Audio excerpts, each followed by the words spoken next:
باور معايا. حاجه تظبط معاك الكلام. بس تعالى لي يا عم عبده كده هنديله حاجه ريحتها حلوه في نفس الوقت القوام بتاعها حلو، ريحتها بقى هتسمع للشوارع اللي جنبك والدنيا كلها. المكتب عندك هيتقلب. ادينا. خد بقى ايه يا عم الحاج 50 جرام من الهند الارابيكا معاهم بقى ايه ملك الريحه وملك الكريمه ده ايه الحبشي. هناخد 150 جرام من الحبشي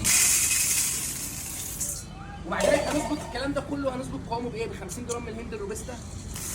ننزل لي بقى على 250 جرام الدهب دول يا عبده. هنحاول الكلام ده بايه يا عبده. هناخد 5 جرام من بذور الحبان عشان ما نزودش نسبه المراره. شويه ورد قرنفل خفاف خالص كده. واحده من جوز الطيب يا عم عبده هنكسرها. هديك بقى ايه 3 عواد من الجينسنج دول مش هينيموك. كسر ال3 عواد بتوع الجينسنج دول كده على الخلطه. كسر لي الجينسنج. انزل لي بقى يا عم عبده الطليس كده بعد ما تخلص كده. تعالى اطحن